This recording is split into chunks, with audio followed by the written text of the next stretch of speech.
ladies and ladies, no, gentlemen, depending on you guys. Some of you guys, you know, there's some guys out there who think they're slick. I know you guys are watching, especially the guys that are from my guys' channel. They're like, dude, bro, like you deserve of us, bro. Like you don't hit us up no more, bro. Like you only make videos for women, bro. What the fuck, bro?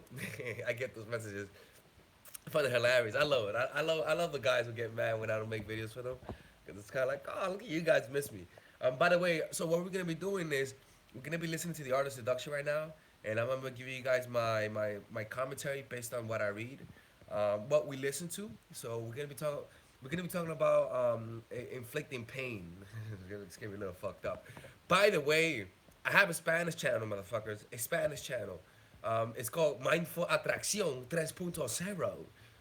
Yeah, that's how you say it. Mindful Atracción, not attraction, attraction. And so there, I'm pretty much interpreting my videos in Spanish. It's gonna be a little big job. It's gonna be black big. So that's what I'm doing. I already uploaded some videos. Go check it out. You guys might like it. And yeah, let's get started. Phase 1. Separation. Time out. Instance. Let me know if you guys hear very well. Can you guys tell me if it sounds good, or maybe I should put up the volume or lower the volume? You will make them. You will not only break down your victim's resistance, you will make them fall in love. Phase 1. Separation. Stirring interest and desire. Your victims live in their own worlds, their minds occupied with anxieties How about and now? daily concerns.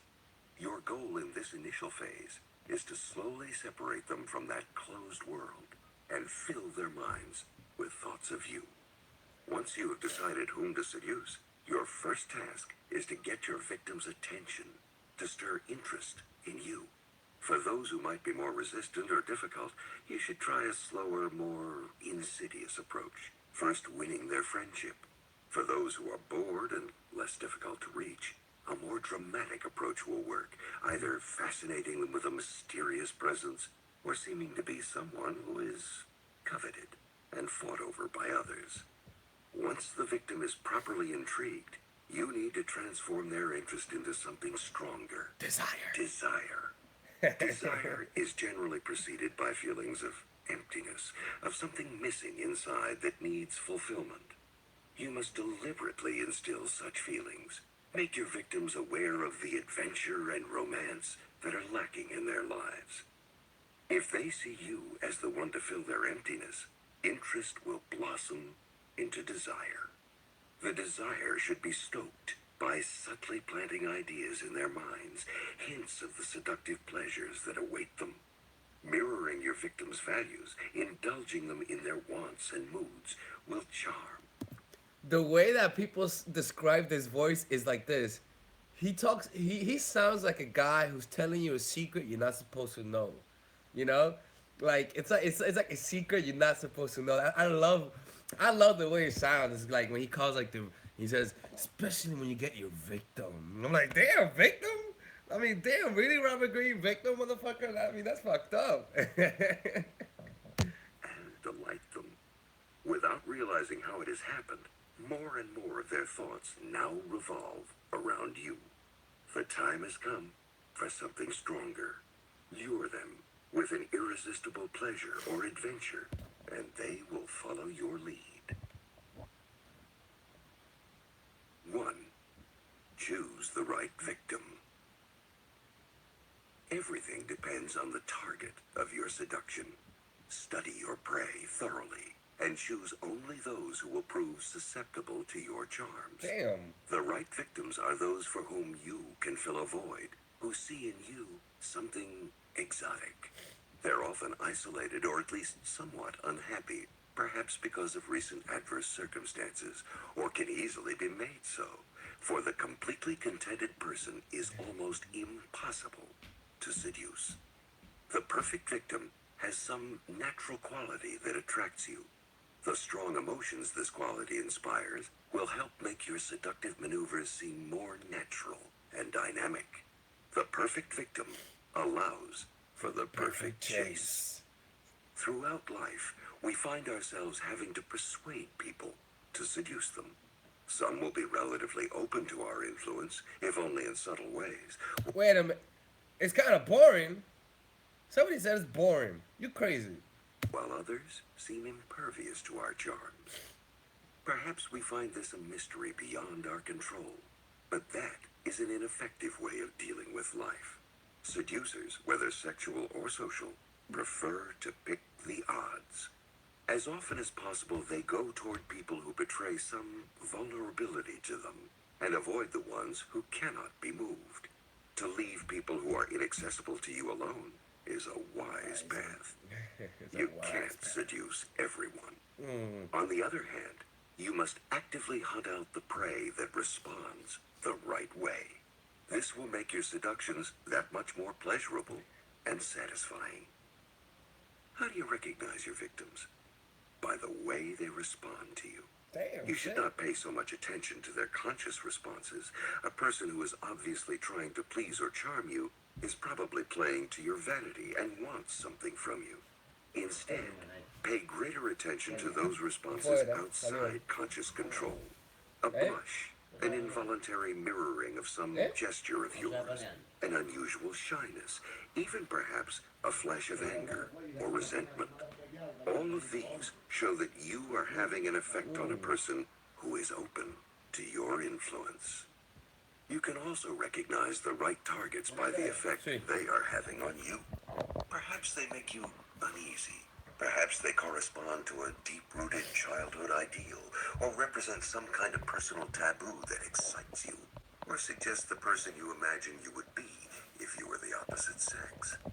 When a person has such a deep effect on you, it transforms all of your subsequent maneuvers. Your face and gestures become more animated. You have more energy. When victims resist you, as a good victim should, you in Damn. turn will When good victims resist you, as a good victim should. I mean, what the fuck? He's really trying to provoke people. Look, look, look, look. be more creative, more you as a good victim, animated. You have more energy. When victims resist you, as a good victim should, you in turn will be more creative, more motivated to overcome their resistance. The seduction will move forward like a good play. Your strong desire will infect the target and give them the dangerous sensation that they have a power over you. Of course, you are the one ultimately in control since you are making your victims emotional at the right moments, leading them back and forth. Good seducers choose targets that inspire them, but know how and when to restrain themselves. Never rush into the waiting arms of the first person who seems to like you. That is not seduction, But but weakness. insecurity. The need that draws you will make for a low-level attachment, and interest on both sides will sag. Look at the types you have not considered before. That is where you will find challenge and adventure. Experienced hunters do not choose their prey by how easily it is caught. They want the thrill of the chase, a life and death struggle. The fiercer, the The better. better. Although the victim who is perfect for you depends on you, certain types lend themselves to a more satisfying seduction. Casanova liked young women who were unhappy or had suffered a recent misfortune. Such women appealed to his desire to play the savior, but it also responded to necessity. Happy people are much harder to seduce. Their contentment makes them inaccessible. It is always easier to fish in troubled waters. Also, an air of sadness is itself quite seductive. Genji, the hero of the Japanese novel The Tale of Genji, could not resist a woman with a melancholic air. In Kierkegaard's book, The Seducer's Diary, the narrator, Johannes, has one main requirement in his victim. She must have imagination. That is why he Imagination. chooses a woman who lives in a fantasy world, a woman who will envelop his every gesture in poetry, imagining far more than is there. Just as it is hard to seduce a person who is happy, it is hard to seduce a person who has no imagination. For women, the manly man is often the perfect victim. Mark Antony was of this type. He loved pleasure, was quite emotional, and when it came to women, found it hard to think straight. He was easy for Cleopatra to manipulate. Once she gained a hold on his emotions, she kept him permanently on a string. A woman should never be put off by a man who seems overly aggressive. He is often the perfect victim. It is easy with a few coquettish tricks to turn that aggression around and make him your slave. Oh, damn, Such shit, men fuck. actually enjoy I don't like that way. I don't like calling me a slave. being made to and make him your few coquettish tricks to turn that aggression around and And make make him him your your slave. slave. Such men actually enjoy being made to chase after. It's like I think he whispers it. He like he gets closer to the mic when he says that. He's like, "And make him your slave." Make him your Like, slave. Coquettish tricks to turn that aggression around and make him your slave. Such men actually enjoy being made to chase after a woman. oh, thank you, Be Baka. careful with Thank you. appearances. The person who seems Thanks, Baka, for the 5,000 donation. Appreciate it. volcanically passionate is often hiding insecurity and self involvement. This was what most men failed to perceive in the 19th century courtesan, Lola Montez. She seemed so dramatic, so exciting.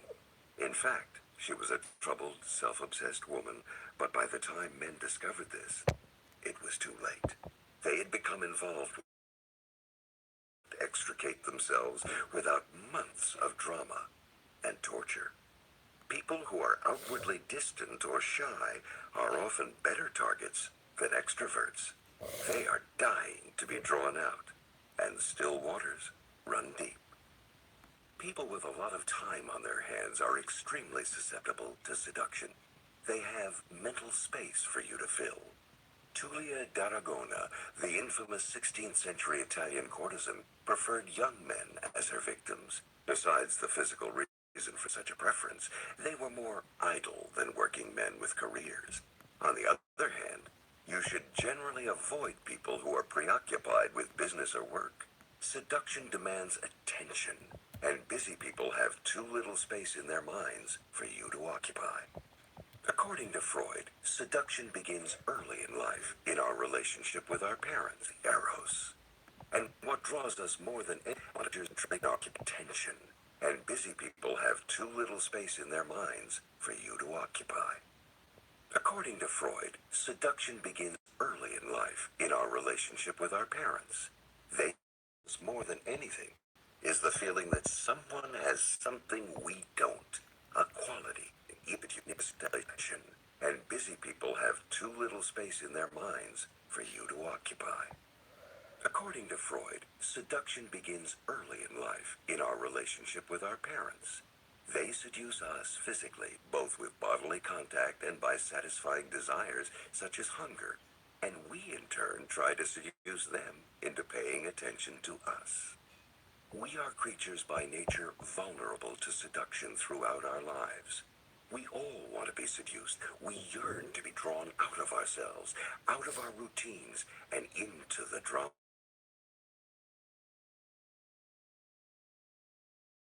The feeling that someone has something we don't, a quality we desire. Your perfect victims are often people who think you have something they don't, and who will be in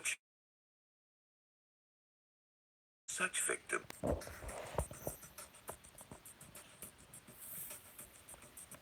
But at the same time,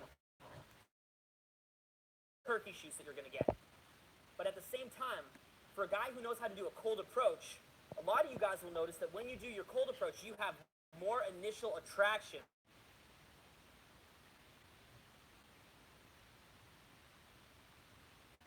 All right. Clearly the connection sucks, so I'm gonna end it here. Take care.